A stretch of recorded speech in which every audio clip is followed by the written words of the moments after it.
you have to get good segues to get back on topic. Yes. Back on topic. All right, so we're starting a little late, but actually our discussion was very related with Sanhedrin. it was very related. Yeah, in some way. Yeah. From my records, after 2 weeks, you can correct me if I'm wrong, we're on chapter 1, Mishnah 6. Right, so this is the biggie. This is when we get to the big Sanhedrin, the Sanhedrin Gadol, the one that when people say the Sanhedrin is what they're usually thinking about. This is the major court that sat in Jerusalem and then was dislodged, putting it politely, after the destruction by the Romans in the year 70 CE. But what was it? How big was it? Who was on it? That's what we're going to work out. Okay? Okay. As always, I love having a spare reader because that way I get to interrupt someone and call it teaching. So I joke. I became a rabbi so I can interrupt people and say, I'm just teaching. Don't worry, it's not rude. Because I've tried not interrupting. It just doesn't happen. So when I do it, it's teaching. And it works best if someone else is reading, because if I interrupt myself, it's hard to follow. Okay, you are the only gringo one. After having learned in the first 5 Mishnah, go ahead and pick up from the actual Mishnah 6 line. That's just the introduction. The greater Sanhedrin was made up of 71 and the little Sanhedrin of 23. All right, so the little Sanhedrin are, think of them as significant district courts and the courts that could handle capital cases. All right, so we talked about minor cases being handled by 3. If someone is going to be executed, we have to be up to 23, but the great Sanhedrin, that was 71. And that means we're going to have a question, right? What's the question? Why is it not even number? Yeah, why is it not an even number? Why is it 71? So because this way you can guarantee it's not going to be a tie. Well, so the not even number, we can guarantee a tie, and the Mishnah is going to go into that in a number of different circumstances in more detail. But the 71, I mean, I could have 25 and it wouldn't be a tie. I could have 3,642 or 641 and not be a tie. So the Mishnah asks the question and answers it itself. Yeah. And a siege of the Sanhedrin doesn't have a more important vote, for example, in case of tie, because if someone is sick, they're 70 or whatever. What happens? Can the Nasi of the Sanhedrin break the tie? It depends on the case. So it depends on different types of case are handled differently. So for example, capital cases are never concluded with a tie. It's just, it cannot happen. They will continue to add members until they get the correct balance for a verdict. But let's take care of this. Where do we get 71 from? Onward. From where do we learn that the greater Sanhedrin should be made up of 71? As it says, gather unto me 70 men of the elders of Israel. And when Moses is added to them, there is 71. Right. So remember, this is when Moses was saying, this is too much. I can't handle it anymore. This is right around the same time as the story of the quail, when they were choking on the quail meat. And God takes from some of Moses' spirit and puts it into these other elders. And if you do the math, get 70 elders plus Moses, 71. Right? It's very neat, very nice. So Aaron wasn't part of the Sanhedrin? No. Originally? It was separation of church. We could look at it that way, that you know, not just the separation of church and state, there's also an issue of nepotism, of having 2 brothers together, which we'll talk about, you know, when it comes to testimony, being a bit of an issue. But no, Aaron was not considered to be a member of the Sanhedrin. He was a great teacher and a great scholar and had to help instruct the people. But when it came time for the Sanhedrin number, he was not an official member. So Kohanim weren't part of the Sanhedrin? They could be in the days of the Mishnah and prior. But in the days of Aaron, he was not immediately put on as one of the members. So at the time of the Mishnah, yes, the high priest or any other Kohen could be part of the Sanhedrin? Could be, but wasn't automatically. Okay. Right? So the Sanhedrin was a merit-based position. So just because you were a particular hereditary position, king, high priest, whatever, didn't get you a seat. It was what you did here. More or less. Yeah. More or less. There were some issues of not exactly hereditary seats, but it happened, as we see over and over throughout history, that families that were especially gifted in particular areas would raise their children in ways that would be gifted in those areas. That's why you had, 5 generations of violin makers in a family. It wasn't that you needed to be part of that family to be a great violin maker, but if you started making violins when you were 3, chances are you'd be a lot better than everyone else at it. And if you started learning rabbinics from the moment you were born from whoever was among the greatest of the generation, chances were you'd have a bit of a head start when you got to school. It's that early education bonus. Okay. So Rabbi Judah says 70. So Rabbi Judah said, no, it was just 70. It was actually a round number. It wasn't 71. The 70 included Moses rather than 70 plus Moses. But he's shouted down, 71 it is. From where do we learn that the little Sanhedrin should be made up of 23? As it says, the assembly shall judge, the assembly shall deliver, an assembly that judges and an assembly that delivers, thus we have 20. Okay, so isn't that nice and clear? So we have an assembly, right? And we have another assembly. Assembly, they mean medium. Assembly means minyan. Now we're gonna get to the question of next part B. How do we know that assembly means 10? Because what they're talking about here is that in this section from the book of Numbers, the word assembly is repeated. And we're going to establish in the very next line that assembly means 10. So that's going to get us to our base 20. So go ahead and take us through how we get to 10. And from where do we know that an assembly has 10? As it says, how long shall I bear this evil congregation? But Joshua and Caleb were not included. Okay, so now we got to go back and do a little history math.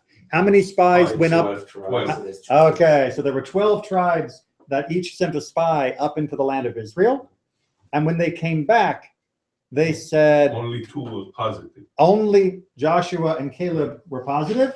Yeah. So we take them out of the mix. How many were we left with who were bad? 10. And what do we call them? We call them the evil congregation, right? So this congregation, this assembly was bad. And that was made up of 10 people. That 10 people becomes then a congregation, a community. So how do we know that we need 10 people to have a minyan, to have a community for services? From the story of the spies. From the inverse. Or the story of Lot. From the story of Abraham when arguing with God about the destruction of Sodom and Gomorrah. He He also bargains God down to 10. Exactly. And that's the positive version, that 10 righteous people could have saved the city. These 10 not so optimistic people doom an entire generation. So what they're saying here is that 10 is enough to create the critical mass that can swing an entire community. And if you have less than 10, you're not going to be swinging. So that's why we have 10 commandments? No. The why 10 for the 10 commandments is a more interesting question for another class, but we have 613 commandments total. It's why those particular 10 is a different question. But this 10 is because we see in 2 instances, both with Abraham and with here, that 10 is enough to make it move. And a congregation of 10 is called a congregation. Therefore, a base assembly is 10. That's our base number of our base unit of a meaningful group. And since we get 2 assemblies mentioned in Numbers, that means assembly plus assembly, 10 plus 10 is 20. Good. Part C. And from where do we learn that we should bring 3 others? Right, that's what's left. We got 20 because we got our down to 10. 10 plus 10 is 20. But we want 23. What do we make up the difference? By inference from what it says, you shall not follow after the many to do evil. I conclude that I must be with them to do well. Then why does it say after the many to change judgment? Keep going. It means that your verdict of condemnation should not be like your verdict of acquittal. For your verdict of acquittal is reached by the decision of a majority of 1. For your verdict of condemnation must be reached by the decision of a majority of 2.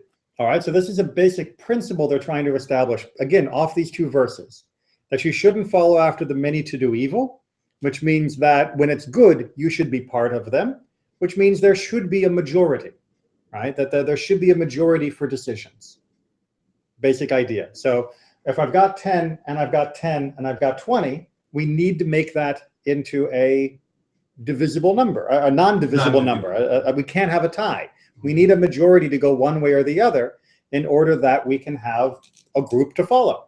So that means we are automatically up to 21. Make sense? Makes sense. But then we get another version of that same idea of after the many to change judgment. Judgment here is being used in the sense of condemnation, of finding somebody guilty. And they're saying with 21, you can have 11 on one side and you can have 10 on the other, and that's fine.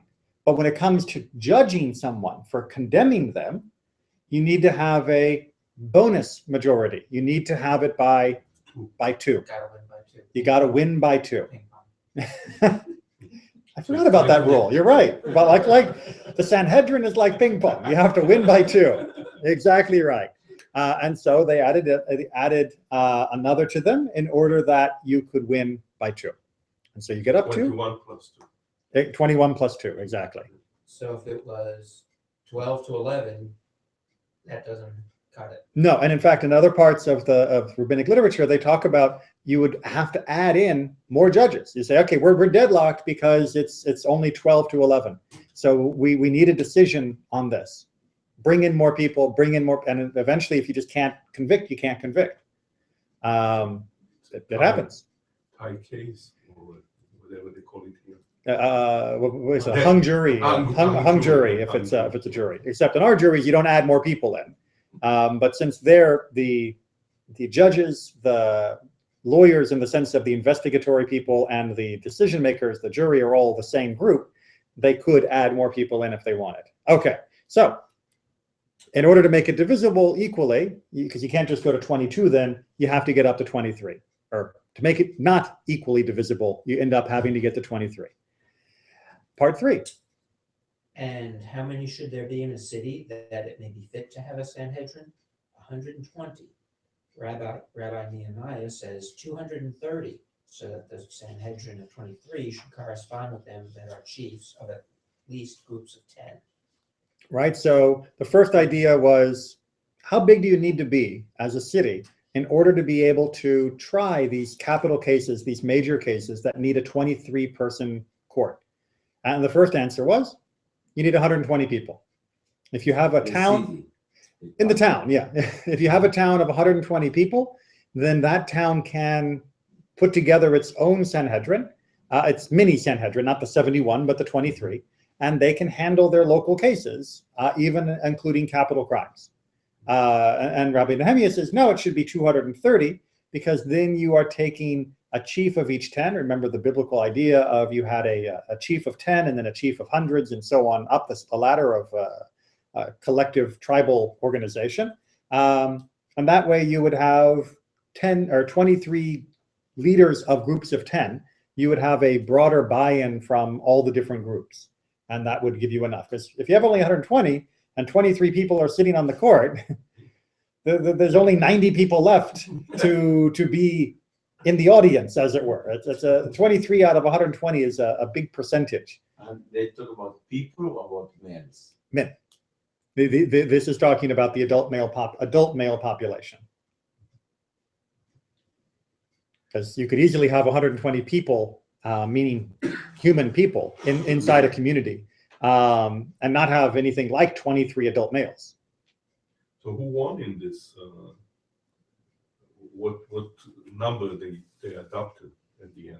230? Or You got to go to the Talmud for that. No. No, they say 230. That I have followed the former view. That's the former, yes, the 230. No, the former view, which is the 120. 120. Sorry. Yeah. No, so almost always, except in rare occasions, the halakha will follow the unlabeled opinion.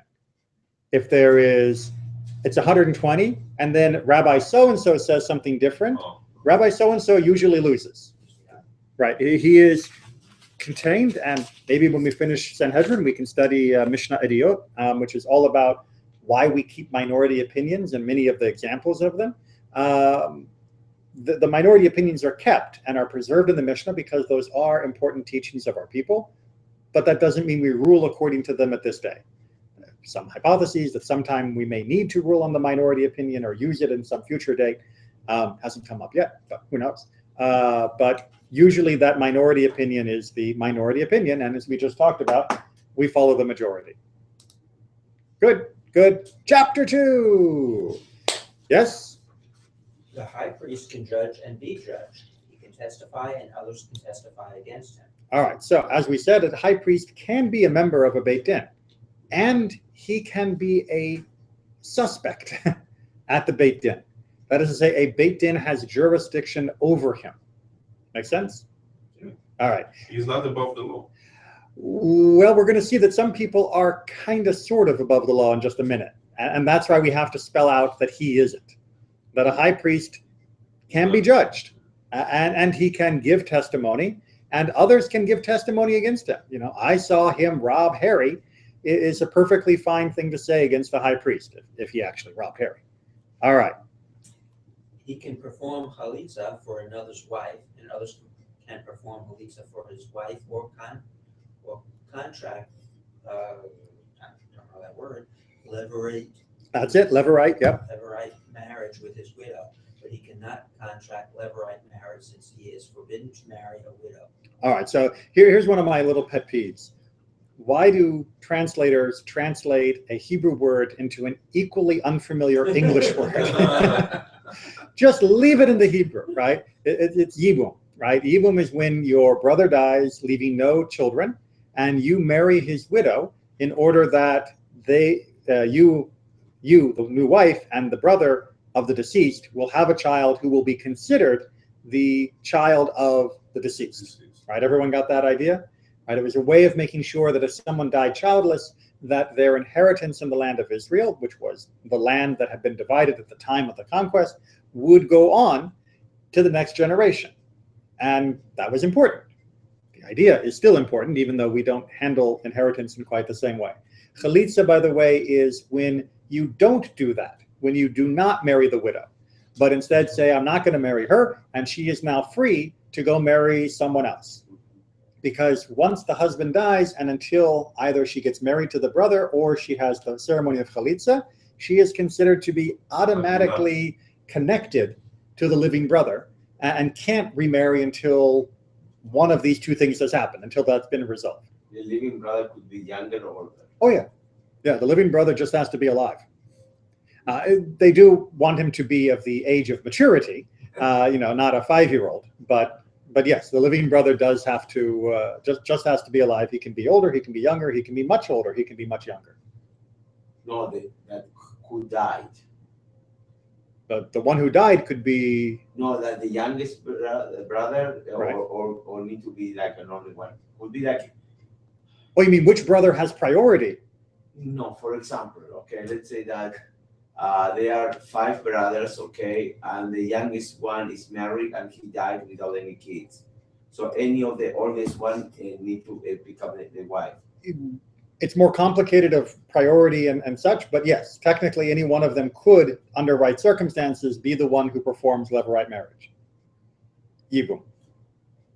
I like saying yibum better than levirate.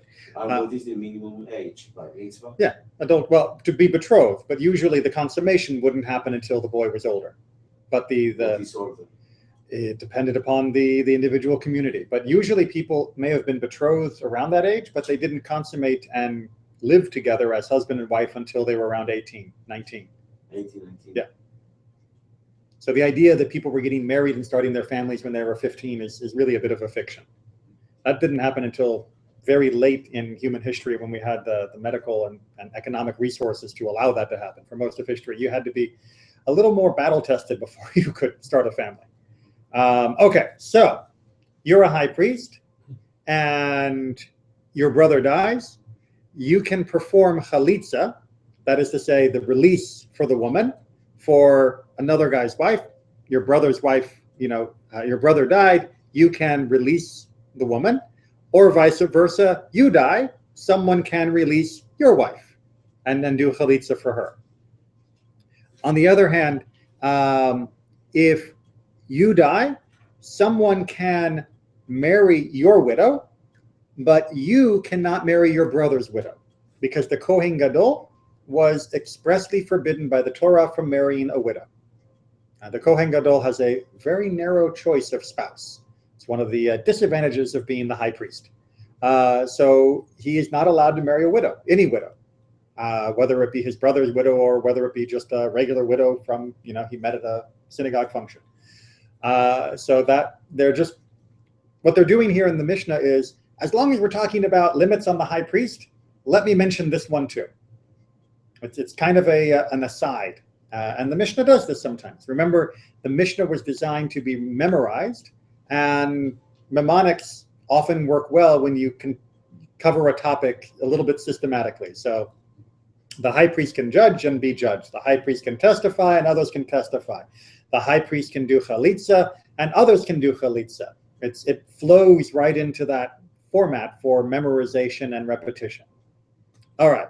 Rabbi, I thought the Kohen, Isha zona v'chalala lo isa. That's what the Torah says. Yeah. But I don't. Kohen Gadol. The Kohen Gadol. This is the Kohen Gadol cannot marry the widow. Right. Oh, the Kohen Gadol. Kohen Ragil is no problem, right? A regular Kohen is okay for a widow. So for them they had special rules. Yes. Even more strict. Well, even stricter. Yeah. Big power comes with bigger responsibilities. That's one way to look at it. Okay. Let's go ahead. As long as we're talking about the Kohen Gadol, says the Mishnah, let's go ahead and keep talking. Number three. If any of his near kin die, he may not follow after the bier. Rather than bearers are not visible, he is visible. When they are visible, he is not visible, and he may go out with them as far as the city gate, according to Rabbi Meir. Right. So the basic idea here is that the Kohanim in general are not allowed to join in the proximity of mourning to a dead body because of ritual purity issues. The Kohen Gadol, but there's an exception. If they are close family members, that is to say the circle of your family tree, your parents, your siblings and spouse, or your children, then you can. Kohen Gadol, no. Not even that? Not even that. Yeah, well, you're the Kohen Gadol. Right? It's you have to maintain strict ritual purity at all times, save by accident. If dead body falls out of the sky and hits you, well, who wants the job? They were lining up during the days of Herod. It came with a lot of perks, and it came with a lot of later in the period of the Second Temple, a lot of political power and a lot of corruption, which is why the rabbis say that during the time of Herod, there was no Kohen Gadol that ever did 2 Yom Kippurs. They would die no one lived more than a year in that job. And not of natural causes. Exactly right. Not of natural causes. Okay, so the idea here is he has to keep enough distance that he cannot stay even within eyeshot of the funeral procession. And what if he's the only son? Yeah. And the parents die. Then he can still It's grieve, okay. Yeah. he can still mourn, and he can still perform the rituals privately, but he cannot be anywhere near the Right. deceased. The community would have to take care of the burial. That's a new You're a Kohen Gadol, exactly. one. Yeah, but still, you are asking a son, the only cannot- one that can do and fulfill, be sure the parents, everything will be there, and because no one else, he doesn't have any siblings, and no, sorry. Trust us, the rest of the people will do it for you, okay? Just I think Now, if you're a Kohen Gadol and you're on a desert island and someone dies, and it's only you and that person, you were on a boat and you got shipwrecked, of course you bury them. But this is not talking about there's no one else to do it. yeah. You're the Kohen Gadol. You don't get to be the Kohen Gadol unless there at least are other people in the community, because you can't be a Kohen Gadol by yourself. I think it comes from the case of the 2 sons of Aaron Mhm. that did wrong. Nadav and Avihu, when they brought Yeah. the fire and wrong got fire, and they got eliminated. correct. And Moses told him, "You cannot do anything." Correct. Yeah. Moses says, "This is it. This is how the people who are closest to God will sanctify the temple So, yeah. and the service, and you can't." But it's made explicit later. That's the first example. But then later on in the Torah, it says the Kohen Gadol, for no one, is allowed to deliberately become ritually impure. And being together with a dead body is the number one way of ritual impurity being created. So Yeah, So it wasn't all perks. Yeah. So the Kohen Gadol can be only 1 year in Yom Kippur. No. The Kohen Gadol can last as long as he wants. As long as it's During the good. time of Herod, they were all corrupt and horrible, Okay. and so they were taken unto God quickly. Okay. Yeah, Fire. that was By divine justice. yes. The rabbis say exactly that, by divine justice. It was much like the papacy or bishoprics and cardinals during the Middle Ages and Renaissance was much more of a political The position. Borgia. The Borgia is a perfect example, and the Medicis. This was something to be bought and bargained over. The Kohen Gadol, unfortunately, eventually became much like that.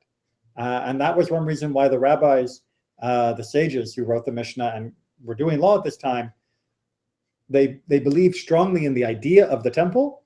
They didn't believe so strongly in the people of the temple. That is to say, the people they saw doing the services, the people they saw fulfilling the function of the priests, did not get their universal respect. There were some very good ones. Some of the priests were also rabbis. Yeah. But it wasn't a good generation.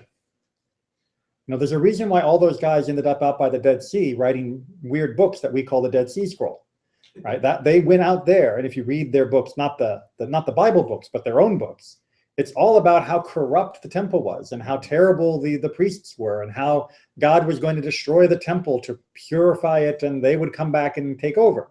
They were wrong about that second part, but everybody seems to agree that the temple was bad. We see this in the Dead Sea writings. We see this in the rabbinic writings. Josephus hints at it as well, although he had to be careful because the people who had influenced Herod were the Romans, and he was kind of working for them. And of course, we see this in Christian writings, that they also saw the temple as being corrupt. Mm-hmm. So what the rabbis did that was unusual was they believed in the temple. They believed in the ideal. They believed in the purpose and what it should be. They were just very disappointed in the current administration. So what's the phrase? You respect the office even if you don't respect the man. So they respected the office, and that's why they still talk about the high priest in respectful tones. But they also recognize that during their generations, it was not what it should be. What was in which parasha was it we say that God gave the Torah to human, not to angels, because we are not perfect? Right. It's actually it's a midrash. But when Moses goes up to Mount Sinai to get the Torah from heaven, and the angels say, God, how can you give your perfect and beautiful Torah to him? I mean, look at humanity. they're terrible. And Moses says, really? So what's in the Torah? Don't murder. Do angels murder? Don't steal. Do angels steal? No, we murder. We steal. We need Torah. You don't need it. So let me take it back so we can do some good. Yeah. All right. So we have this whole idea of not even being visible. Rabbi Yehuda is going to expand on that. That's part A of section 3. Rabbi Yehuda says he may not leave the temple, as it says, nor shall he go out of the sanctuary. Right, meaning he can't even go out during this time of grief. And when he comforts other mourners, the custom is for all of the people to pass by, the one after the other, while the appointed priest stands between him and the people. And when he receives comfort from others, all the people say to him, let us be your atonement. And he says to them, may you be blessed by heaven. When they feed him the funeral meal, all the people sit around on the ground and he sits on a stool. All right, so we're dealing with changes to the traditional customs, right, of mourning that are being adapted. So, for example, when he comforts other mourners, the custom is for all the people to pass by while he stands between him and the people. That's unusual. Usually what happens is the comforters, it sounds like a blanket, the people who are providing comfort stand so that those who mourn can pass by between them, right? But what he's doing is taking first place in doing this comforting action. And then all the more so on the other side, when he receives comfort, normally what is said is, may the makom, may God grant you comfort among all who mourn in Zion and Jerusalem. And what they're doing here is saying, let us be your atonement, is almost like saying, let us take care of this, and let us be the one who will cover the fact that you were not doing it, that you were not involved in the burial, right? So we are for you, and we are covering for the fact that you had to miss this. And then when it comes to the final part here, the usual custom is that the mourner sits on the ground. But having the Kohen Gadol sit on the ground was considered so disrespectful to the office that he was allowed to sit on a stool, and everyone else sat on the ground. Again, not because he was so important, but the office was so important. Makes sense? Yeah. But that's not the Hold on, we got a hand over here first. Just to be sure, the high priest, there's only one high priest. At a time, correct. Okay, so it's not by little jurisdiction. Nope, there are only one high All priest this at the is just temple. for one guy. All this is just for one guy. This whole Mishnah is just for one guy. In fact, there's whole other chunks of Mishnah all about him too. It's a little different what we do these days. When somebody in your family dies, God forbid, you're supposed to sit on the floor. Correct. But not the guests that come to comfort you. Correct. Yeah. Correct. But that's because I'm not the Kohen Gadol and you're not the Kohen Gadol. Right? So, of course, the guests are not in mourning. They are not Supposed to sit. well, I mean, they can sit on the floor with you if they like to show comfort and solidarity, but they don't have to. And they are allowed to sit on the chairs. But if I were the Kohen Gadol, if I sit on the floor, it is considered disrespectful Great, yeah. to the office of Kohen Gadol. And therefore, I would sit on the stool instead. And to have other people sit equally to me would also be considered wrong, so they end up on the floor. So I don't know if you can call that a perk, but it's definitely it's definitely part of how they show honor to the office of Kohen Gadol. All right, moving on to 2:2. Now we get the other big guy. We had the Kohen Gadol. Now we get the king. Also, we only have one of those at a time. Do they report to each other, or does one report to the other? When? Do they get together for coffee? I'm sure. They each have different duties and different authority over different areas So of one life. is the more religious, and the other would be more state. Right. Both of them are bound by Torah. Right. Both of them are subservient to God. But underneath them, they do have different roles. Sometimes the king needs to go to the Kohen Gadol to make sacrifices and do certain rituals. And certainly the Kohen Gadol has to help the king when necessary to fulfill things. When the king has certain wars, the Kohen will make pronouncements and will do certain things. The Kohen can be, in the old days, would be also a source of divination, of using the Urim and Tumim, the stones that were in the breastpiece that were used for trying to ascertain sometimes the yay or nay of certain questions. Like we talked about in the previous session, should we go to war, would have gone through a consultation with the Kohen Gadol. Those are for the optional wars, not the mandatory ones. Remember that little discussion? Good. All right, so now the king. The Kohen Gadol is heritage, correct? Like come from son, but the king has No. The Kohen Gadol has to be a Kohen, but he is appointed by the other Kohanim.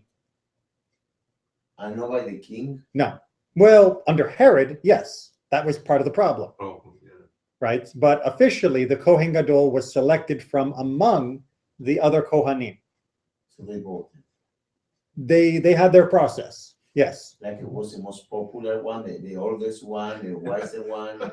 So you know how we're having this whole primary season thing now in America? White, no, like the church, the white smoke and the smoke. the draw straws. Yeah, no, what was this?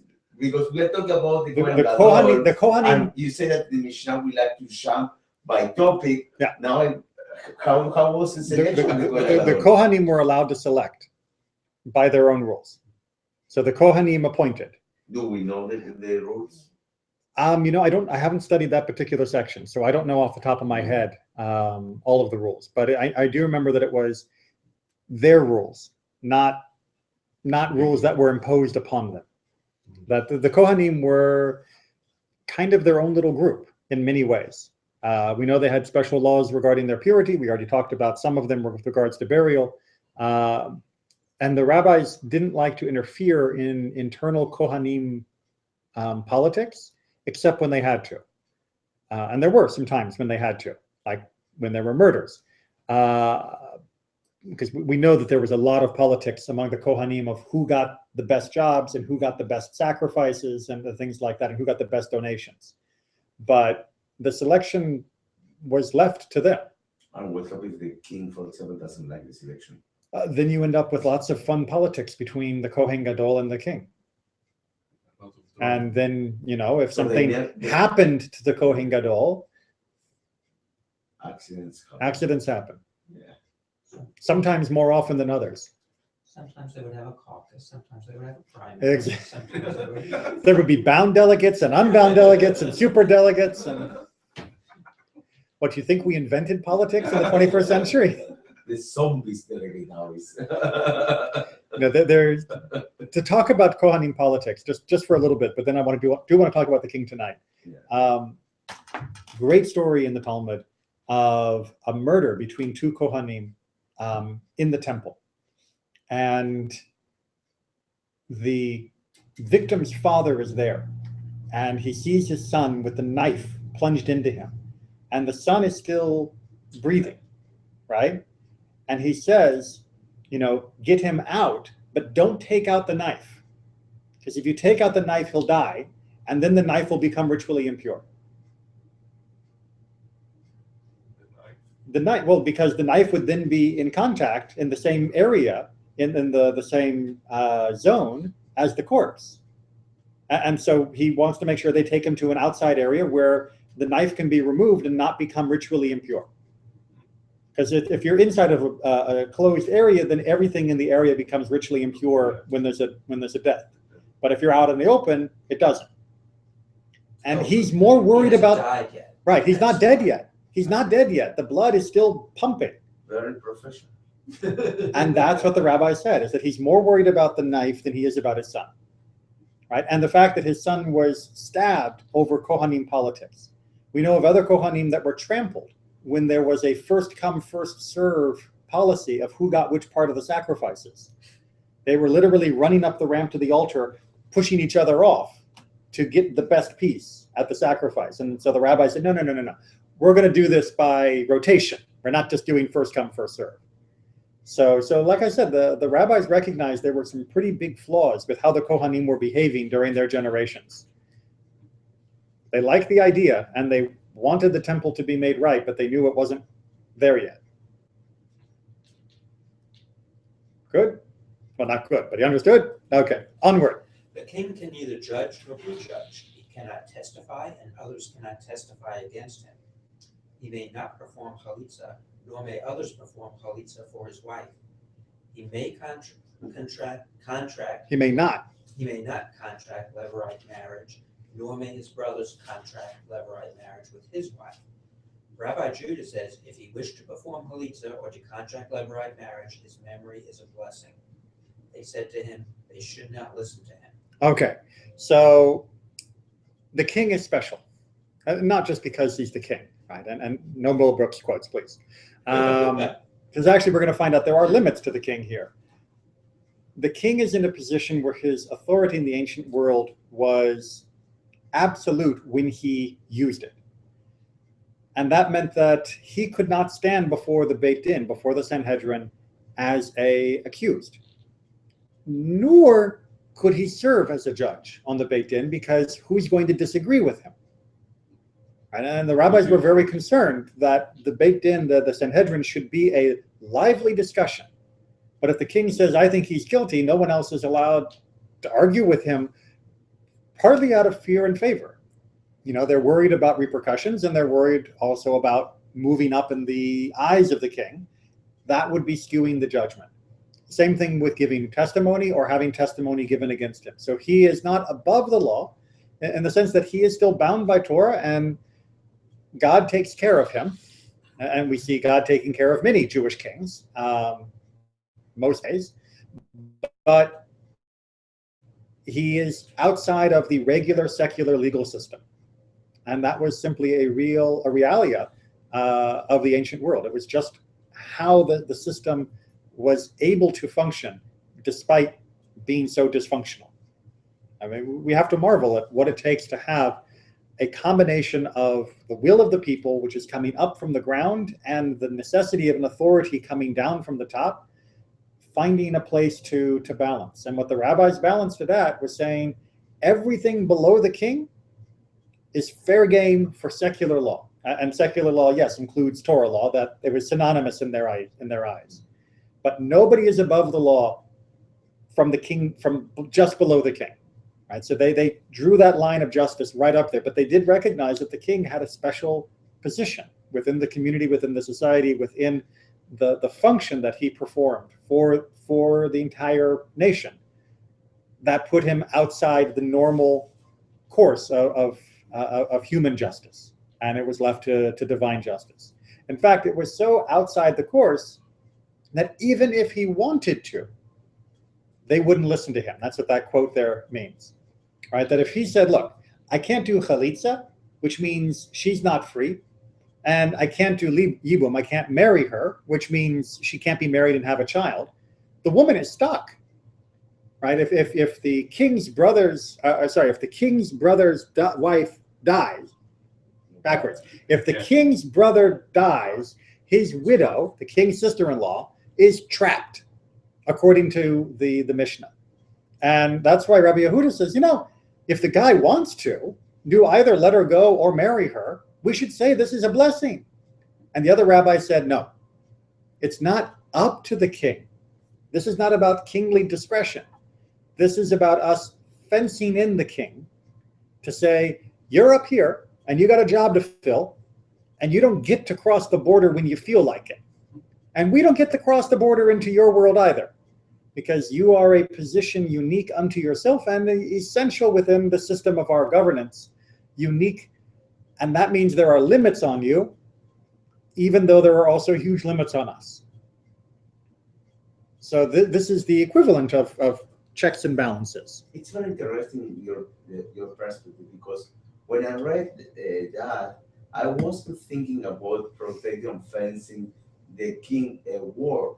I was thinking more about the political implication if he need to marry someone that become to be part of the power and the competition and the strength of power, because sometimes you bring someone out, an outsider, yes, and become to be more unstable or the political system. So I was thinking more from that perspective than the theological one of the war. Maybe you were thinking, you're thinking nuts and bolts politics, which is if his sister-in-law gets married in, that can completely change the palace politics. Completely. If he has to marry her. And also maybe he has a son, maybe this son could compete with his sons after his death for who will be the next king. And there's a lot of potential of tension. But what I would say is that you're right, and the rabbis don't care. That if the rabbis thought that the Torah said the king has to do this, even if it is going to be a political nightmare, the rabbis would have said the king has to do this. And if the rabbis thought the king can't do this, even if the king wanted to, and even if it would be politically good, the rabbis would say you can't do it. So they are trying not to use politics to decide halakha. They are trying to use their understanding of Torah to decide it, even if that means, like in the example of Rabbi Yehuda, even if it means keeping the king from doing something that the Torah considers to be one of the greatest goods we can perform, which is to honor the memory of our brother. Even if the king wants to do that, we stop him, because he's not free. He's not free to do whatever he wants. Despite what Mel Brooks says, it's good to be the king. The king has limits on himself. If he wanted to, he can't walk into the Sanhedrin and start making decisions. The rabbis would say, no, we will not follow those decisions. You are not allowed to judge. You can be a king, and you can make your edicts, and you can do it in your kingly world, and you can do it in your kingly way. And that may not look any different if you're a peasant in the middle of some farm, but it is different from the point of view of the sages. And that is a kind of important crossover in the modern world. We often argue about what are presidential powers, what are legislative powers, and what are judicial powers. And sometimes the end result doesn't look that different. If Congress doesn't make a law that says you have to desegregate, but the Supreme Court does, then at the end of the day, the school is still desegregated. Even though Congress didn't make that law, the Supreme Court said constitutionally it has to be this way. For the kid walking into the school, they don't really care or understand maybe who made the decision. They just know the end result. But for the people watching how the decision is made, it has to be done correctly. And that's what the rabbis are saying here. Maybe I'm too cynical, but also for me, really, maybe he cannot go to the Sanhedrin and judge or be judged. Of course, because they want to be sure that he cannot influence the process. So it's not like about, again, your theological perspective, but maybe it's real politics, okay? How to protect the independence and autonomy of the Sanhedrin. That if you open the door to the king, you lost your autonomy. Right. Well, and sometimes they overlap. Real world politics and the theological ideas also sometimes do connect. They're not in completely different worlds. Let's just go ahead and finish this, and then I guess we'll finish for the night, but about his widow.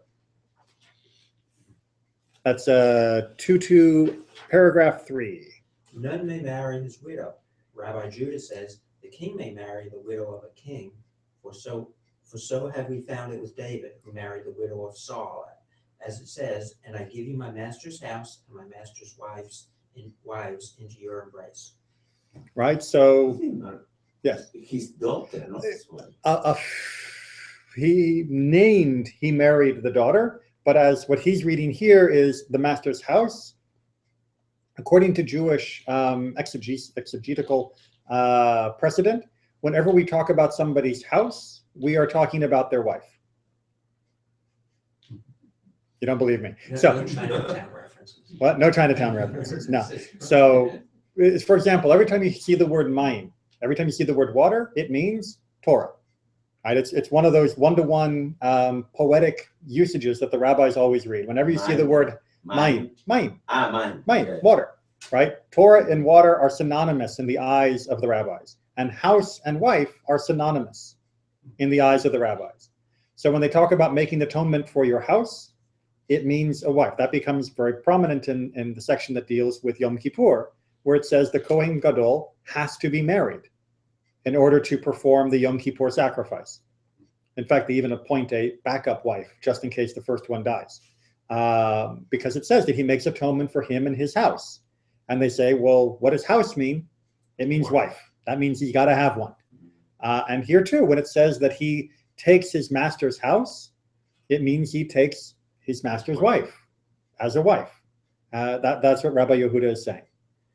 Now, we find the opposite of the prohibition on marrying the widow. In every ancient culture ever, but within the Tanakh, we also find that within the story of after David died.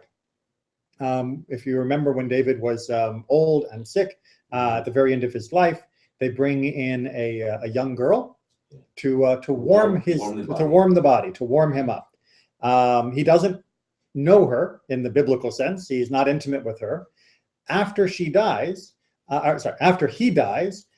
Solomon becomes king, even though Adoniah was trying to manipulate the situation. Adoniah asks Bathsheba, the other wife of King David, well, okay, I didn't become king and everything's fine, and thank your son for not killing me. But would you mind if I married that girl?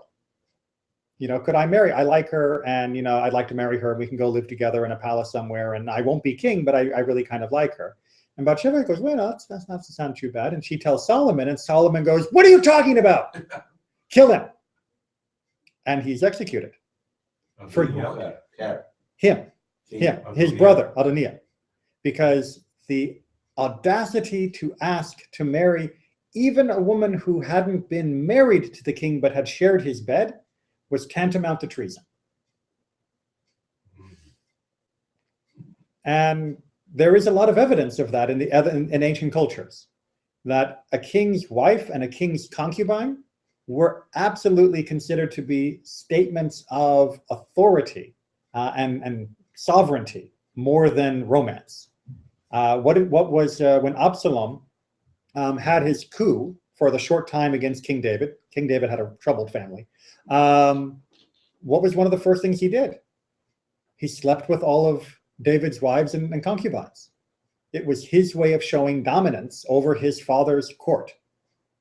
And again, if you read other ancient texts and you look at other courtly documents from around the world, who sleeps with the king's women was a major issue in every culture. So that's why it was so problematic with a man fall on the bed when it was Esther. For all sorts of reasons. Yeah. You know, Yeah. At the end of the Megillah. Oh, absolutely. You know, touching the king's wife is just, you are absolutely writing yourself into oblivion at that point. It's one reason why Vashti wasn't just allowed to go. It's one reason why Esther, or all the girls that came together for the beauty contest, meaning they slept with the king, they were systematically raped one after another. They didn't get to go home if the king didn't like them, right? These women who were brought in from the Persian Empire, they didn't come in, the king slept with them and then said, meh, not my light, not my taste, go home. Once they had slept with the king, they could not be with any other man ever for the rest of their life.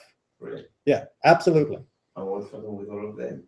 They went to the women's section of the palace, and that's where they spent the rest of their life. Period. Because they are. And if they were lucky, the king liked them enough that he would show them favor, or he might even invite them back and be with them.